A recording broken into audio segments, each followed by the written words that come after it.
Good afternoon. My name is Nan from the University of Bristol. I'm working with Matthew Jones and Anita McGogan from the University of Bath. So today, please join me as an observer. I will walk you through all the key switching policies and real-world switching events between pMDI and DPI in both directions. As you know, a pMDI can emit 9 to 36 kilograms of CO2 equivalent, while a DPI only emits less than 6 kilograms of CO2 equivalent. As is mostly prescribed inhalers, pMDI account for approximately 3% of the total carbon footprint, and that is equivalent to about 1.2 million one-way passengers flying from London to New York. The NHS is quite worried about this, as it sets out an ambitious goal to achieve the world's first net zero healthcare system by 2040. So, what did it do? From 2019 to 2023, a number of different national guidelines have been published to recommend DPI use, including the NICE and BTS SIGN, BTS PCI guidelines. Then the policies shifted from recommendations to real financial incentives. I would like to elaborate more on this. So the financial incentives is a points-based scheme paid to primary care networks, which is a group of GP in a local area that provide a coordinated services. A common size of a PCN is roughly 30 to 50,000 of patients, but for a larger PCN, the number could go up to 100,000. And it used a variety of different indicators. Among them, the one we are interested in is called ES01, which is defined as the percentage of pMDIs over the total non-salbutamol inhalers. If a PCN lower that percentage down to 44%, it will start earning points. If it can further lower it down to 35%, it will earn all 27 points, which is worth £5,400. And that number is also dependent on the size of the PCN. For a larger PCN, it will have to switch more patients to reach that percentage, so it will be rewarded more. Across England, the NHS has allocated £6.1 million to pay PCNs for that indicator. That is actually a quite tiny number. Although the policies have been announced one after another, there's little real-world evidence on health outcomes after patients are switched for non-clinical reasons. But what we do know now is the clinical trials show similar efficacy between pMDI and DPI when patients use them correctly. And the pMDI and DPIs must be used with a different technique. And poor technique can affect these outcomes, so switching is never straightforward. Our study aims to generate a robust population-level evidence to inform clinical guidelines and policy decisions in England. Here's a linked US studies published recently using the Veterans Health System. They have found that the switch from pMDI to DPI has caused an increase of prednisone use and an increased hospitalizations for pneumonia. The limitation of that study is quite obvious. Almost the entire study population is older male veterans, accounting for 91.4%. And it is a mixed COPD and asthma cohort, with the COPD being the majority. Now comes the method. Our data source is quite different to the veteran health system. We use the clinical practice research data link, which contains anonymized primary care records for over 19 million currently registered patients in England. And we can extract their health records, including their demographics, their age, sex, BMI, and smoking status, their drug prescriptions or inhaler have they used, what's the quantity, what's the daily dose extra, and we can extract their clinical events, such as their consultation to the GP, which I will show you later. Also, any asthma exacerbations will be recorded. We have included 2 drug classes, ICS, inhaled corticosteroids, and ICS-LABA. Based on the BTS SIGN guidelines, we have classified the dose band into 3, low, medium, and high. Now it's the switch event we started, so the patient must have a stable baseline period for 12 months for one type of inhaler. On switch date, they switch to a different device type only, and they stay within the same drug class and dose band. And we will be examining their health outcomes in the follow-up period. Here's our patient screening criteria. We include adults with at least 2 asthma diagnoses before joining the study, and they must have a stable prescriptions for ICS or ICS level during a 12-month baseline period.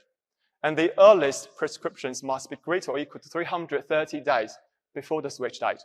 If they have any oral respiratory treatment, that must stay stable as well. We exclude any patients with any prior diagnosis of COPD, and we exclude patients if they are on long-term, low-dose oral prednisolone during the baseline period. Here are 3 initial outcomes we have identified, so persistence, switchback, and discontinuation. Together, they capture how well patients tolerate the switch. To start with, persistence. Persistence is defined as the continued use of the newly initiated inhaler without any further changes. For example, if a patient starts with an ICS pMDI low dose in the baseline period, then on their switch date, they switch to ICS DPI low dose. In the follow-up period, they remain on the same inhaler, and that is called persistence. For switchback, that is to say, in the follow-up period, the patient switched back to the same inhaler use during the baseline period. A discontinuation is a bit complex. It is defined as a subsequent change in the dose band, drug class, or inhaler device of the preventer inhaler following the initial switch. So that is to say, in the follow-up period, a patient can switch to pMDI in any dose, or a DPI, but a different drug class, for example, ICS to ICS level, or to a different dose band from low to high. Here comes the most exciting part, the results. Who switched? We have identified 9,455 patients switching from pMDI to DPI. For the other direction, we have identified 3,468 patients. Here's the demographics. Most of the switchers are females, observed in both directions, middle-aged, and here's their BMI and smoking status. The distribution of BMI is broadly similar between switching directions, and most patients are never or former smokers. To note that there's 10% of the smoking status missing.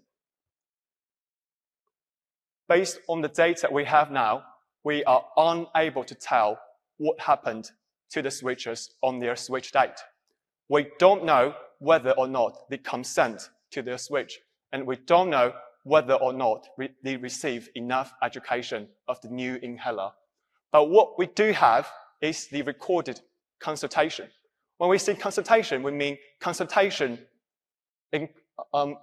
include any face-to-face in-person visits or any telephone calls that could be recorded by a GP, practice nurse, pharmacist, or other clinician. Seeing from the data, about 8.8% of the switchers do not have a consultation within a ±7 days around their switch date.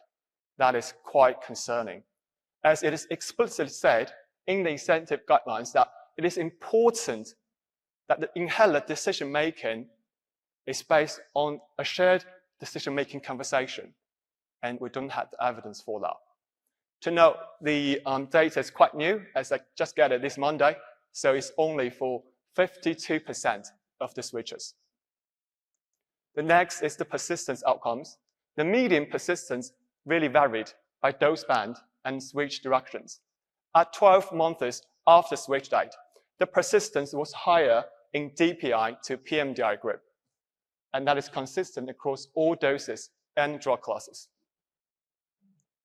For switchback, about 1/3 of the total switchers finally switch back to the original inhaler, and that is observed in both directions as well. Based on our data, we are also able to know who is more likely to discontinue, as over half of them has discontinued. Here's the forest plot with all the demographic subgroups listed, and I will show them to you one by one. So to start with, the gender. The reference group here is males, and the hazard ratio equal to 1 means that the hazard of discontinuation is equal between males and females. And a hazard ratio of 1.15 means that the females are 15% more likely to discontinue than males when they are switching from pMDI to DPI.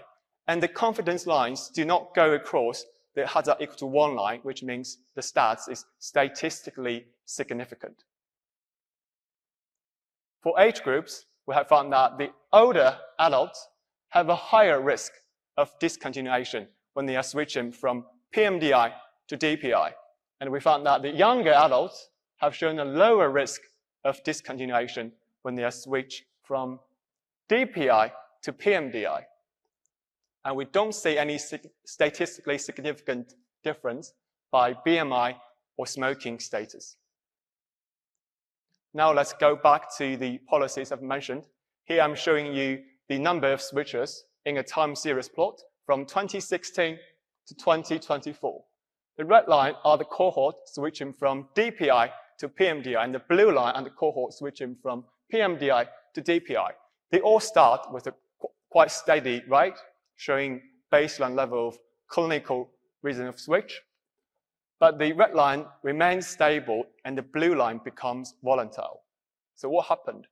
If we timestamp this with the policies I've mentioned, the first peak is related to the COVID-19 lockdown. And that is because the healthcare system is quite worried about the short supply of pMDI. Then the financial incentives begins. You can see there starts to have increasing momentum going on there. Then it delayed. When this finally in place from April 2022 to March 2023, that's where we observed the drastic increase of patients switching from pMDI to DPI. And when the incentive ended, that number just plunged. If we compare this with the US policy influence, the two dashed lines are the formulary change period, and we found that the MDI dropped sharply after the change, and the DPI has risen up to the level of MDI before the formulary change. Now, if we divide our study period into 5 phases based on the timeline of the financial incentives, and we calculate the number of patients with no consultations in each period, we found that 11.3% of the patients switching from pMDI to DPI had no recorded consultation just in the final month before the incentive deadline. Also, the cohort pMDI switching to DPI is always higher than the other way around. Again, this is for 52% of the total switches. For future work, the work I'm currently working on now is the safety and effectiveness outcomes, including the exacerbation control, that is defined as the proportion of patients with no asthma exacerbations in the follow-up period, and exacerbation rate, overall asthma control. We're doing this in a cohort study. We're comparing the switches versus non-switches, and we're going to do a full statistical analysis for this.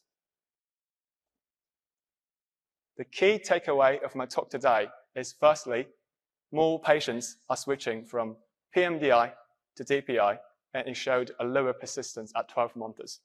About 1/3 of the switches switched back to the original inhaler. The discontinuation is associated with age and gender. The national policy have a strong influence on the inhaler switching behaviors. That's why an individualized patient-centered decisions, enough education of the new initiated inhaler, and in-time follow-up after the switch are essential.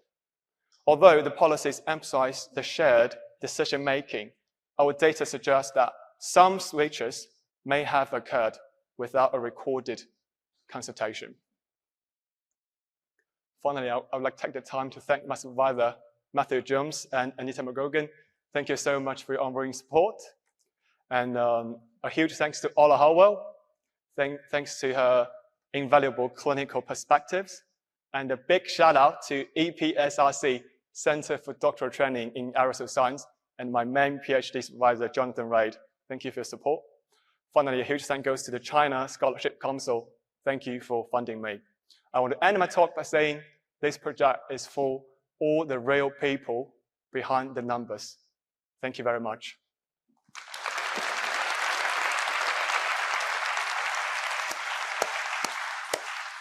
Thanks, Nan. Very interesting talk, as we have always a debate on the use of different type of inhalers. So now we open the floor to the audience. And do you have any questions from the audience?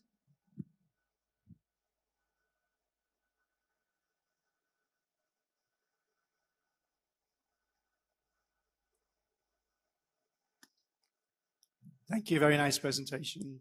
Jason Suggett, Trudell Medical. So, yeah, the focus obviously in your research was on the controller medications. Yes. So it would be great to see if the time that was spent on the education on the patients who had the inhaler technique was, even if it just stayed on the same device and got the technique better with the controller, what the impact would be on the number of SABA MDIs. So the biggest issue probably in terms of the number of MDIs is the SABAs, it's the relievers, the salbutamol. So in your data, in your research, are you able to look at the impact of any of these switches or even maintaining on the number of subsequent SABA MDIs that were prescribed? Yes, that's included in our safety and effectiveness outcomes. So we're looking at the controller versus reliever ratios as to how much SABA they have used. Yeah, thank you for the question. Thank you.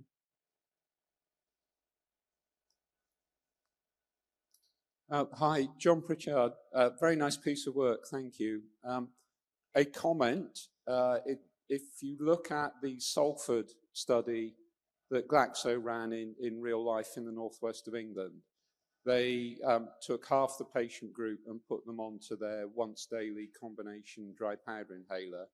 If you look at the care pathway, about 11% of those patients switch back to an MDI. So there's another data point for you to compare against. My suggestion for some of your future work would, if you can, also look at the average price of the inhalers that were being prescribed, because particularly in the UK, I think with healthcare practices controlling budgets, there's often quite a lot of switching that is driven if one inhaler happens to be cheaper than another one. Thank you very much. That's very valuable suggestion. And we have been considering socioeconomic data and also the geographic data, also the carbon dioxide equivalent emission data in our future research as well. Yeah, thank you very much. Hi, I'm Joanna from Teva Pharmaceuticals.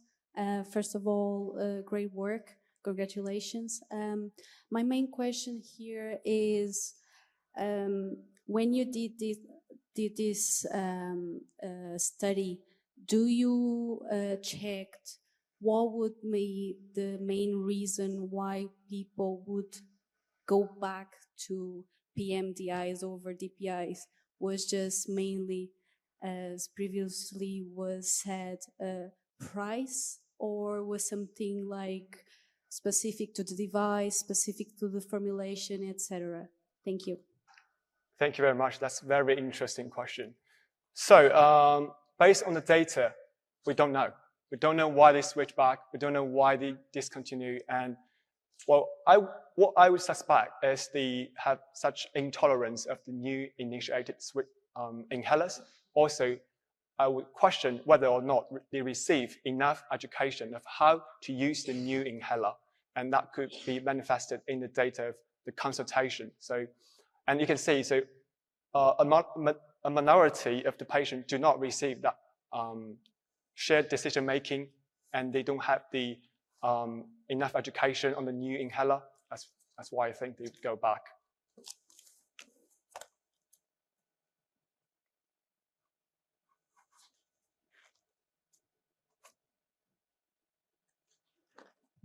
Richard Kay, AstraZeneca. Is there any available data on exacerbation rates in the UK that we could correlate with the device switching? We are including that in our safety and effectiveness outcomes. Please stay tuned to our paper. Thank you. Maybe we have time for one final question. When you look at your healthcare outcomes, it would be great if you could make some estimate of the cost of that healthcare outcome, even at a population level, and equate that against the kilograms of CO2 purportedly saved, and how worthwhile that saving was. Thank you very much. Just watch the microphones.